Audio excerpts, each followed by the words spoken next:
So my guest today is Claudia Miller, a career and negotiation strategist who helps serious professionals secure dream jobs with dream salaries at their dream companies, including fast-growing startups, rockstar mid-sized companies, and Fortune 500 firms and tech giants like Amazon, Google, Facebook.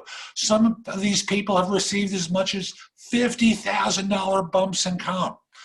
Business Insider selected her as one of the top most innovative career coaches of 2020, and her work has been featured in Forbes, MSNBC, Yahoo Finance, as well as other major news outlets. Claudia, welcome. Glad to have you on. Appreciate you making time. Thanks, Jeff. Thanks for having me. You're very welcome. So here we are, one of those complicated times in the world. And there have been other complicated times, and there'll be more complicated times. So when the economy is in turmoil, crisis, blowing up, pandemic, panic, all those sorts of things, is it even possible to negotiate a better comp for yourself? Yeah, of course it is, Jeff. I always like to say that even in turmoil, there's going to be companies in huge need of talent, especially to withstand with what's happening in the industry or within the companies. So with that, knowing that there's a need, and we're going to talk today, folks, about some of the myths and fears that job hunters have about negotiating, because I know a lot of you work real hard to get those offers, and you're afraid to blow it. That's not the way you think. You're afraid of blowing it by negotiating. Like they're suddenly going to say, this person can solve our problems and help us make or save $10 million, but we're going to rescind the offer because they asked for 5,000 more. So what sort of myths or fears do you tend to see people have with regard to negotiating? Yeah, so there's a lot of myths and fears happening around salary negotiation, especially when we don't actually do this, whether it's weekly, monthly, even annually. I've actually worked with a lot of professionals who are in executive positions, have been in the industry for 20 plus years and have never negotiated their salaries. And it all comes around this fear, the unknowing. The most common myths and fears that I've seen is, what if I lose the job offer? If I negotiate, what if they pull back the offer? Or will they think that I'm being greedy? Or maybe they think that I'm not really interested in the role in the company and I'm just more after the money. I don't want to be seen like that person. I don't want to seem pushy. And I'm not dealing well with confrontation, and I don't want to have a confrontational conversation, whether it's the hiring manager or someone in HR. Where do you think people get that idea from? Well, it's very common, especially here within the US, where we don't discuss salary. It's very hush-hush. Like, we never talk about money. And if you do, you're seen as you're boasting, or you're trying to show off, or you look sleazy. So I get it. A lot of us don't talk about money, especially how much we make or how much do our peers make. So they like to keep, a lot of us don't discuss it as much. And therefore, we're kind of suffer in silence. We figure out, am I getting paid enough? Maybe you heard potentially a coworker or peer that does the same work as you is getting paid, a lot more than you are. Then you see the stats and figures saying, this is how much you're being underpaid. But there's also that fear of, we don't negotiate, so it's not something we do common every day, and let alone at such a big level of where, we were discussing 5, 10, 15, even 20K salary increases. I think it's funny. I've always thought employers are behind this behavior because information is power. And it's the people who work on the payroll systems who are always advantaged because they get to see what the comp level ranges are and who's making what. And I know historically people I've known on payroll systems have always gone, oh my God, that idiot is making 15,000 more than me. What's wrong with these people? But they didn't have the information. So I've always thought that employers are behind this because if you keep the masses quiet and not talking about this stuff, no one knows any different. Yep. So what do people do in order to negotiate, given their Well, let me back up for a second here. You know, they're afraid of that they're going to lose the job. They don't want to look greedy. They don't want to seem as though they're bad people. How do you break that? I know there's other things that people are afraid of doing. How do you start breaking that Um, mentality? Yeah, so it's all around mindset. One thing I recommend my clients is to write down what fears or what thoughts do they have around salary negotiation. Like we mentioned, oh my God, they're going to think I'm greedy. I'm not, I don't want to deal with the confrontation. I rather just take my job offer and be grateful and then, start working. Maybe they'll recognize all the great work that I do and then they'll just promote me or give me a salary increase. And there's different ways of approaching salary negotiation. So whether it's internally within a company or you're a job seeker, so one of the best ways to really increase your salary, especially as a job seeker, is being prepared.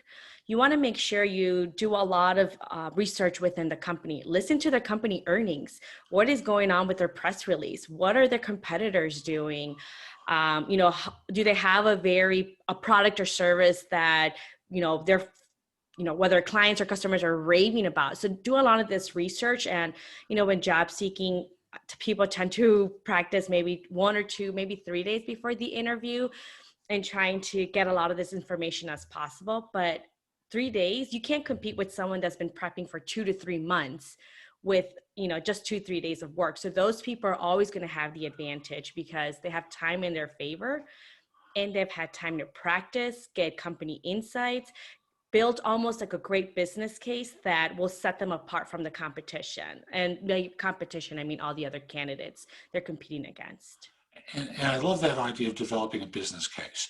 And I'm wondering, sometimes I'll tell people that I coach, have you considered speaking to some of the people who work there to get a sense of salary ranges? Because institutionally these days, there's some places in the country where a firm can ask you what you're making, and there are other places where they can't. Good news for those who can't, because you're hired based upon value, but as opposed to your previous salary. But for those places where you're trapped by so how much are you looking for? And how much are you making now? Oh, that seems like a pretty big increase. I tend to think in terms of speaking to people internally beforehand to just get a sense of ranges so you know how to play the cards out. Is that what you tend to suggest to people, or do you approach it differently? No, Jeff, I'm in agreement. I actually tell my clients to reach out to 2 to 3 levels above where within the company itself. And why is that? Is because if you ask a person that'll be your peer, they're not going to want to tell you about their salary or what range they're in. But if you ask maybe one person that used to be in that role, or now they're 2, 3 levels up, they can say, oh yeah, for that role, typically you should expect between this average, and it should fall within those lines, especially here within the company. It becomes easier to disclose as opposed to like, oh, I make anywhere between this number. People tend to be more honest if you go 2 to 3 levels above. That's a good point, because you're right. People are reluctant to talk. And if you have an ally within the firm, like if they happen to introduce you to the organization, as someone I coached recently stepping into a CMO role had, he was approached by someone that he knew who joined this firm, who knew they would get an employee referral bonus if he was hired. And thus they were walking him through everything along the line, including what the concerns were. Was he going, he was coming from a larger firm to a smaller firm. Would he feel challenged? All the sorts of worries that organizations had. And thus we were able to strategize walking in about how to communicate with them, including the salary material. It was a terrific success. And I'll just simply say, folks, she's telling you some good stuff here. Pay attention. Don't click away. It's really worthwhile. So the first thing is talk to people a couple of levels up so you get real information. What else can people do to strategize on the way in order to deliver well?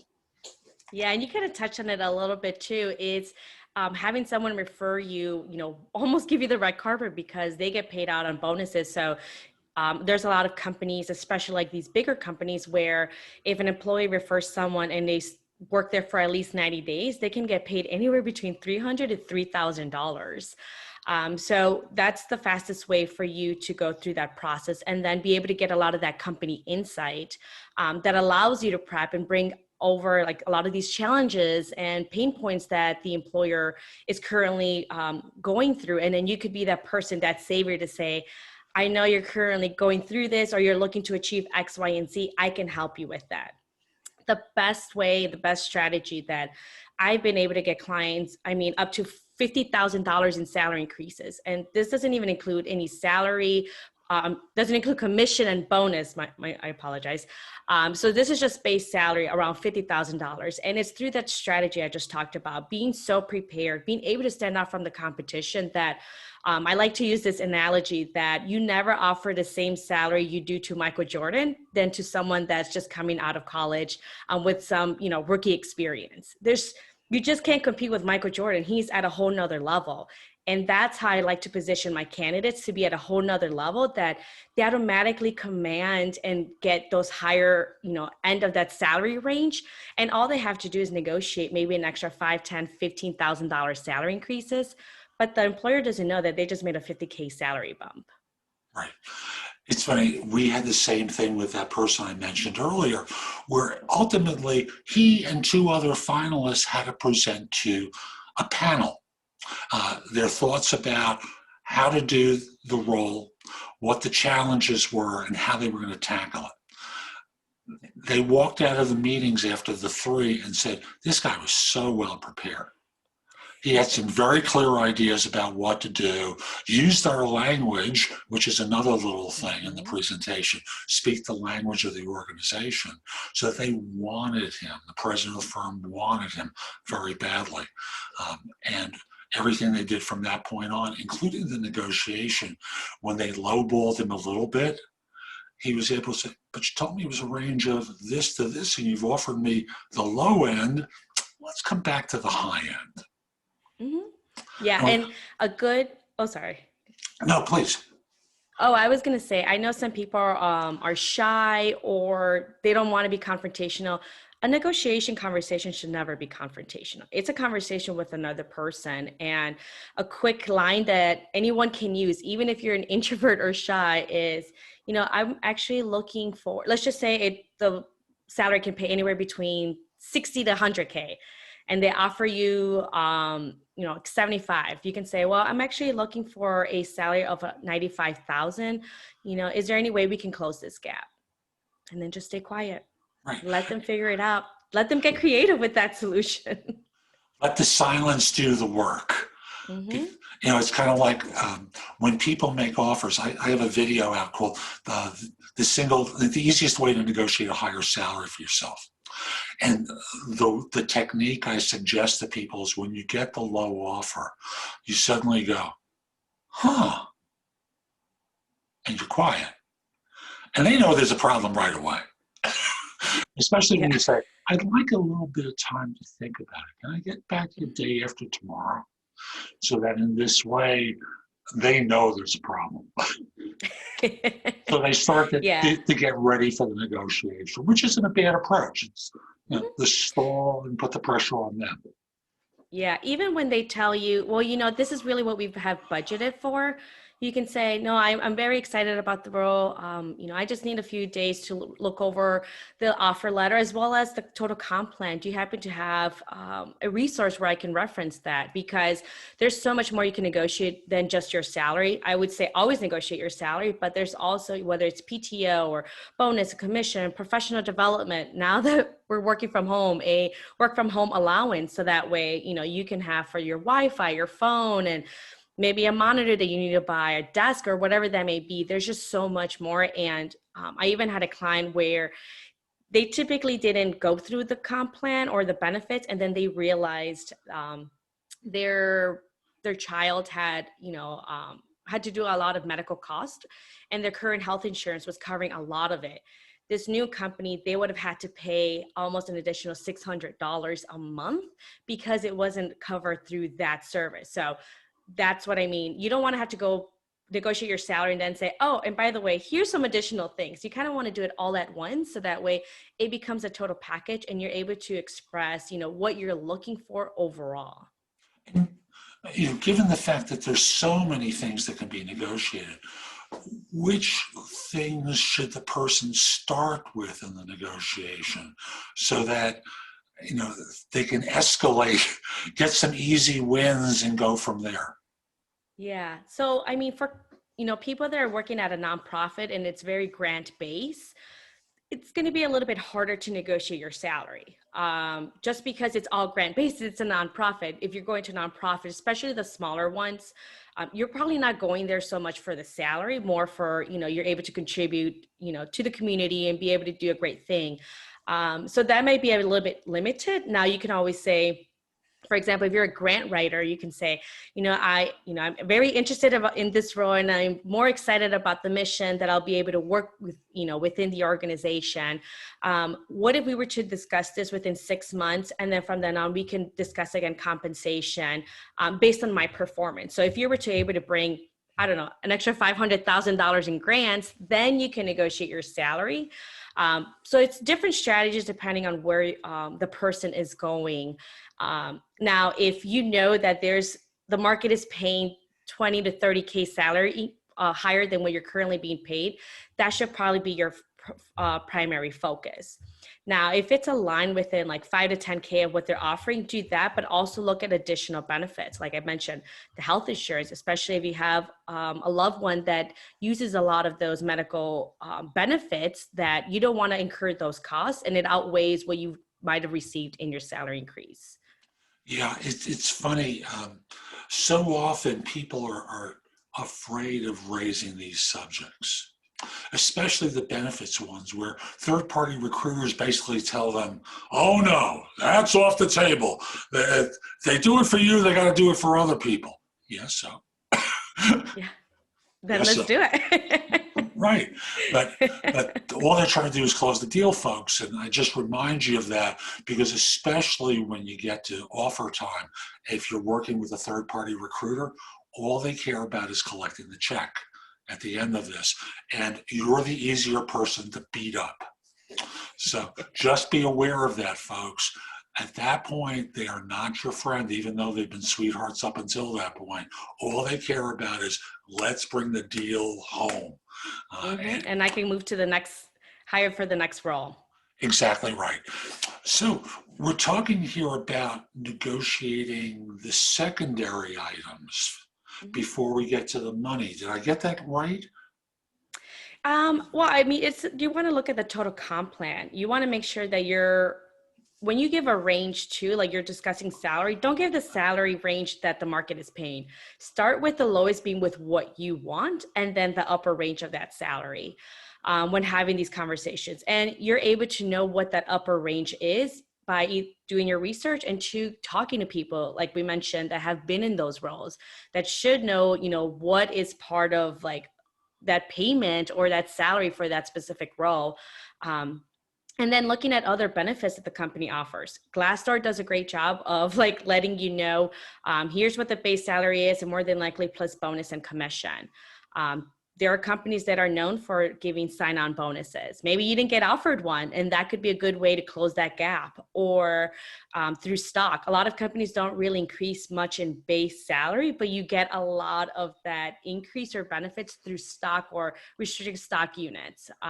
Where I've seen where clients are, making 250,000 and maybe they made a jump and they're now making 260,000, but now they get a monthly, not monthly, but maybe quarterly or an annual check of an additional 40, 50,000, all because they focused also on those additional benefits that are happening. So again, this is part of still the comp plan. It's still money in your pocket that you can do with whatever you wish to do. But it's again, looking and realizing, what are you most interested in? What should you be focusing on? And I always think about like, what is your worst alternative that you're willing to take and your best alternative? Also, if you're going to back to school, do they have a professional development stipend? Will they be paid for your schooling as well? Like those are things you want to take into consideration, because again, it impacts your how you get to spend your money, and you want to make sure that you take a holistic overview of what your lifestyle is and what your goal is and how the company is going to help you get there. Can I ask you to back up 1 second? For those people who don't know what an RSU is, restrictive stock unit, could you explain the basics of what an RSU is? Yeah, so some companies typically, whether it's like in sales or big companies like Google, Microsoft, Nvidia, Amazon, a lot of them, what they do is, since they have stock that is worth a lot, they might say, okay, we're going to give you a certain amount of stock during this time, or during your performance reviews. We may not give you a salary increase, but maybe we'll give you this amount of stock. And it's restricted. So it works on a schedule. So you may not be able to tap into that maybe for 1 year. And then after that, you get a check, not a check, but these are stocks that become available once a quarter or monthly, however the company has that set up. And then you can go ahead and sell that. So if you get, let's just say five stocks, and they're each worth $100, you can sell those, and that could be an extra $500 every quarter or monthly, or however that system is set up. I used to negotiate with one of my consulting clients, and RSUs became the successor to stock options in the days after Sarbanes-Oxley, when firms just didn't know how to account for stock options anymore. Mm-hmm. So it got converted to the idea of an RSU. And what I would negotiate there is what the vesting period was. Yeah. Often I wasn't able to get it for them, but sometimes I could. And what happens is, let's say they grant you 25,000 RSUs at the time that you join, based upon the public stock price of whatever it is. It vests annually in 20% increments. Well, you can sell that. It's actually yours, at the annual milestones. And different firms structure it differently. So try and negotiate those amounts as well as the one the vesting period is. So what else should we talk about in terms of how people should negotiate? You're the expert for today. Yeah. So, I mean, for salary negotiation, there's a lot of preparation that needs to happen. It's not something that you do once you get the job offer and then you say, all right, let me Google how to negotiate my salary offer. By that, you might be able to get a small increment, but you're left a lot of money on the table at this point. Best way to get those big salary increments is doing your research, getting to know the company, like you said, the voice of the company, using their language, getting company insight. What are they currently, what are their challenges? What are their pain points? If they're a public company, what are they saying on their earnings call is their goal for the next quarter or 6 months or the next year, that you can use that as ammo during your business case. But the next part also is you being comfortable. You should be practicing having these conversations. There are people that, like I said, most of us don't negotiate. If I were to say, go to Starbucks, next time you go to Starbucks, go ahead and ask them if you can get a 10% discount, or at any store whatsoever. Most people won't do it just because, like, again, it's not part of our culture. It's not something we do very often. So you definitely should be practicing salary negotiation conversations. Just like I mentioned earlier, I'm actually looking for a salary base of 100,000. How can we close that gap? And being comfortable, not, so 100,000, that's what I'm looking for. Is there a way that all of a sudden your tone, your body language is speaking for you, and you're less likely to get that increase, or for them to take you seriously? They can already say, you're right, clearly this person's not comfortable negotiating. They're going to take whatever we give them. They're just kind of, just trying to play the game, but they're doing a horrible job at it. That's what you want to practice, whether it's with in the mirror, and then with a partner or a friend. I have clients that actually, talk to their pets, probably not cats, but dogs or their bird or whatever that is, just so they can start practicing feeling comfortable saying it out loud. And I even have my clients record themselves, listen to the audio only. Do you sound confident? Do you actually wait, or do you feel very uncomfortable with silence that all of a sudden you start rambling on? Also with video, how do you come across? Like, this might be conversations during a video call, or they might ask you during the interview, what salary range are you looking for? Or for this role, we're looking to pay this much. Is that aligned with what you're looking for? So it's just getting comfortable with that and being able to have those conversations that are not very common. And every time a firm asks you a question about money, that's when the negotiation has begun. It's not at the back end. They're collecting data from you about what you're willing and unwilling to do. So even if they say, this job will pay 125 to 150, are you okay with that? Oh, I don't know. You want to be a little flexible. The question about your flexibility is always a negotiation question. Their question about what you're earning and whether you're willing to work within this range. They do it in the first conversation with you. Yeah. You don't know anything about the job, and they're negotiating. You have to be able to respond to that in graceful ways that deflect it, so you can get on to the evaluation and assessment to collect information. And thus, how do you tell people to deflect at that first conversation?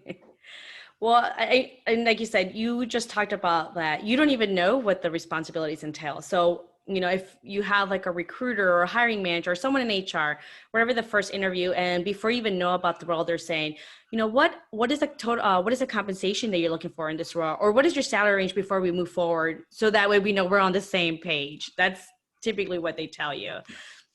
Then you say, you know what, Jeff, I'd definitely be happy to discuss that. But first, I really want to get to know a little bit more about the roles and responsibilities. That way I have a better insight and better overview of what that's going to take, or what you're looking for in the person in XYZ role. You're deflecting and saying, hey, by the way, I want to know more about the role.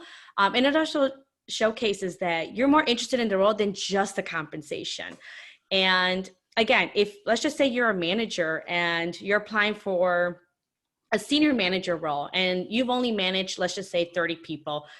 And then you asked, I don't know, 15, 20K dollars in increase, or you're looking at least around that salary range. And then afterwards you realize that you're going to be managing a team of 300 with a budget 2 to 3 times and probably big responsibilities.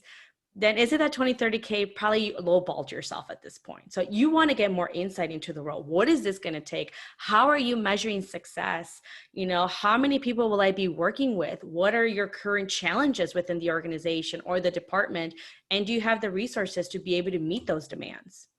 That information is going to be vital in order for you to assess how much more can you be asking for, and how much should you getting paid that will make you happy with the role. Because the last thing you want is negotiate. Let's just say you make a $10,000 or $15,000 increase from your previous job. And now you move into a role, and then within 2-3 months, you're going to say, I'm being underpaid. This is so much work. This is ridiculous. And you're just going to beat yourself up, and the company and the job seeker, the candidate, are both going to be miserable, because you're not going to be performing to par, or you're going to be miserable, or you're going to be impacted. And then you're also going to be hating the company because, you're being underpaid at this point.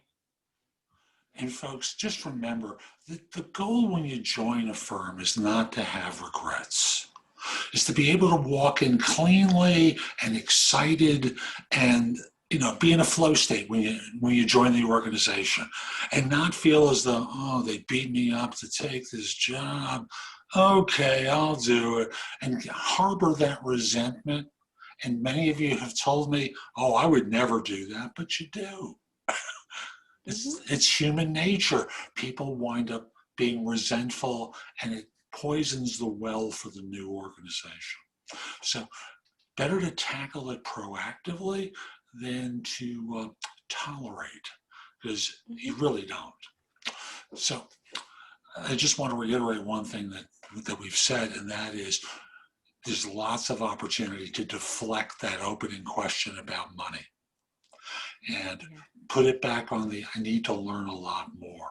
And it also suggests to me that one of the things that I think a person might consider doing is not just simply review what their salary range might be if they were static and joined an organization at the same level with the same responsibilities, but a step up in class as well. Like you gave the example of the person who manages 30, 35 people versus the 300 of the new role, which is a great opportunity, but carries a bigger scope of responsibility, more effort, and is a step up in class for the person. So it suggests researching that too when you walk in, just in case you're surprised. Did I read between the lines correctly there? Yes, you did, Jeff. And one of the things too that I've seen happen is people usually ask, like, well, when do I know I can negotiate? Do I even bring this value? And my thing is, a good way to know is you're getting the job offer. You should always negotiate. They already brought you in for an interview. That makes you qualified and good enough to be able to negotiate and start having those conversations, especially when it comes to the process of when you do get that job offer. That means that they see you as a valuable candidate that can bring a lot of value to the company. And like you mentioned, anytime they start discussing that, that's when the negotiation is starting. And I even say it happens even before. The way you submit your resume, the way if you're able to be referred, that already elevates you as a candidate. Throughout your interview process, you're elevating yourself and building a stronger business case that makes you the most desirable candidate among every other person out there. And if you're able to really touch on their pain points and what they're looking to achieve, people will pay more money. So an example is I had a client and they actually told her that the job paid anywhere between 120 to 130. We had her prep. She did a lot of work behind the scenes. And by the time they came to it, they actually offered her $138,000. That's $8,000 more than from the salary range they said the position was willing to pay. Why? Because she was a desirable candidate and they didn't want to lose the opportunity of losing her. And they also don't want to offend. Nobody wants to go with their second option, especially when you made such a big impression. You want to carry that throughout the entire process. So that way, when it does come time for them to give you the job offer and then you're negotiating, you'd rather be on the higher end of that salary range and negotiating 10, 15, 20K, maybe additional bonuses or whatever that may look like, than to have to justify why you should be on the upper range of that salary and not even be able to tap into these additional benefits that you could have been exposed to had you prepared in time. And what form did the preparation take that you put the person through? So we looked through the company. So like I said, I always like to check the health of the company as well. So just because they're interviewing you, I know most people feel like, oh, they're interviewing me, but it should really come across as you're interviewing them. You want to make sure, especially with everything happening right now, you want to take pulse of that company, make sure that it's viable. It's going to be somewhere that you can go into and be successful. So I had this person look at their press release. Even the day of their interview, it actually got released that this company had just been acquired by a bigger company. So she came in prepared saying, I understand that this company just got acquired. Do you see, what it's going to look like based on like responsibilities or the goals due to this new acquisition or this merger? And she was able to have a candid conversation with the vice president of the company, and it was able to build rapport, and it showed that she was on top of it. It had just been released that same morning. It was like around, 6, 7 in the morning, and she had the interview around 9:30 in the morning. So she knew to be prepared, and she already had built a business case and had come up with a story bank of everything that just went aligned. It just felt perfectly. And we identified in the first interview from the hiring manager that, she was able to ask, am I your top candidate for this role? Do you have any hesitations in me fulfilling this job successfully? And he was like, nope, I think you'd be great. I would love to have you on board, but I also need to get the approval of my manager and my boss.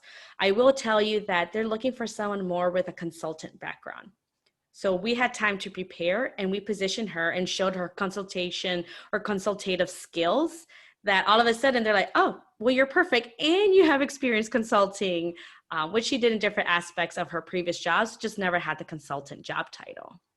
It's interesting how packaging really makes a difference in every step of an interview process. So I love that you outline that, especially the press release part, because so few people do that. I know I'll periodically tell people to set up Google alerts for press Yes. releases related to firms that they're interviewing with, but sometimes those come out a day late. So Mm-hmm. so the notion that you're up to date with what's going on, because surprises are rarely good in job search. Yeah. So what haven't we covered yet that we really should? Yeah, so another thing that I feel that with when it happens to salary negotiation is, there's just so many aspects to it. We talked about mindset, preparing yourself, knowing that you do are a great candidate and should be negotiating and going behind the scenes and talking to people within the company to give you insight, as well as prepping during the interview, making sure that you're making a case of why you're the top candidate, as well as being prepared and practicing over and over again so that way you come across as very comfortable. The other thing is reframing your thoughts. And this is kind of tied to mindset as well, where people think that negotiating your salary is going to make you look greedy. It's just sleazy of you. And what I tell my clients is that negotiating your salary actually gives a glimpse into the company of how you're going to be vouching for the company themselves, especially if you're looking to move into, roles above, they're not going to see you as sleazy. They're seen as, your value, and you're willing to have a very candid but very calm conversation or this salary negotiation. And that also shows the company that when you are representing the company themselves, whether you're negotiating vendor contracts, you carry yourself the same way. If you're not negotiating yourself, especially if you're going for a manager position up, how can I trust you as a manager to take care of the company and manage or negotiate these contracts when you can't even do it for yourself? Are we going to be paying additional because you're so uncomfortable negotiating at this point? So you want to showcase your negotiating skills. And there's a stat out there now. I can't remember if it's 79 or 80%. So don't quote me on that, but it was something along the lines of 79% of candidates that negotiate their salary got the salary increase. And they actually stayed longer within their companies because they were happy. Like they came in happy knowing that they were going to get paid what they're looking for, what they're valued at, and it was a company they're excited about. So that's just kind of also a little bit of background with salary negotiation, how to reframe yourself. In the movie The Godfather, Al Pacino has a moment where his older brother character is making it seem like he wants to do the hit because it's personal to him. And he looks up at his brother and says, "It's not personal, it's all business." And folks take a lot of things personally in negotiation because of their own anxiety. So calm yourself down. Recognize it's just business on their part. If they can get you a few dollars less, they've got more money in the budget for other people. So since you're responsible for yourself as the CEO of your own organization, with your own shareholders of your wife, husband, partner, the kids, the dog, the cat, whomever, you're the CEO of your own organization with shareholders. At least ask the questions. At least give it a shot. If they say no, they say no. And then you have another decision to make as to whether or not to say yes or whether you say no. And sometimes, I know with clients of mine, negotiating for them began at the no, not before then. They pretend, but they really didn't negotiate until they got a no. Mm-hmm. So, Yeah. Is there anything else? Yeah. So I wanted to give a kind of a case of what might look like behind the scenes. So I actually had a client, like you said, everyone in payroll knows what people are getting paid. And I had some insight where they were telling me how prominent it or how common it is for people not to negotiate, especially women. They're less likely to negotiate. And so this is at a company where they had different divisions and it was VP. So there was a gentleman who was getting paid around $225,000 for a VP level. And this person was getting hired in. She happened to be a woman and was going to be VP of a different department. Both value really great backgrounds, education, everything was there. And she didn't negotiate her salary and she got $180,000 while her peer is getting around $225,000. Now, as time goes on, those salary gaps will keep increasing. So now you're not only behind 10,000, but as years go by, now you're behind 30,000, 40,000, 50,000, or even 70,000, depending how far you go in your career. But this is, again, a VP level. So don't feel that once you get to that director or senior director or VP role, then you're going to negotiate. You need to start now, because as the more you don't negotiate, the more money you're leaving on the table. And you're going to be, this person's getting underpaid almost $40,000 doing the same role. Imagine what you can do with an extra $40,000 a year. And I want to take it one extra level and make it concrete. Over 5 years, assuming a 3 to 5% increase per year, we're not talking about $40,000. We're talking about more than $225,000. And most people I know can't afford to leave that on the table. Mm-hmm. So, and here's the extra piece I'll just close out with and say, and you're going to be evaluated in the future, not just simply based upon what you know, but firms are going to say, she's making 175, 180, and we'll talk about 2. She'll be happy with that. And you won't be treated as seriously as the 225 person. It's just the way people think. And thus it's important to cut it off now, rather than let it linger. This has been, I'm sorry. Well, I was gonna say, you just, I think, touched on a great point too. You are seeing more valuable. So if you were to have a expensive $100,000 car, you're gonna take more care of it than you were to have a $20,000 car, right? It's just, it happens with it. There are probably places you won't even park in it. You'll probably be careful. And same thing when you are talking about employees or being considered it. That person, that guy, that VP is going to be considered a higher level for whatever it may be, just because of the compensation, because he happened to negotiate, while the other person who didn't negotiate is seen lesser of because she didn't negotiate. She's getting paid less. Therefore, you pay what you get for, right? So get paid on the higher level, and all of a sudden it also brings that value, command, and respect that comes with that salary pay, because you do happen to negotiate and build a strong case for you and why you're worth it. Thank you. This has been fun. We got to do this another time. How can people find out more about you and the work that you do? Yeah, so they can go to ClaudiaTMiller.com. So T as in Tom, so ClaudiaTMiller.com. And, it's my website. And through there, I'm offering 30-minute complimentary calls where, whatever you want to discuss, whether it's salary negotiation, job search, is your resume working? How can you improve in your interviewing skills? We can discuss it during the complimentary session, and I can give you pointers and tips on how you can optimize or get better results. And it's all free. Like I said, ClaudiaTMiller.com. Super. It'll be in the show notes, folks. And folks, we'll be back soon with more. I'm Jeff Altman, the Big Game Hunter.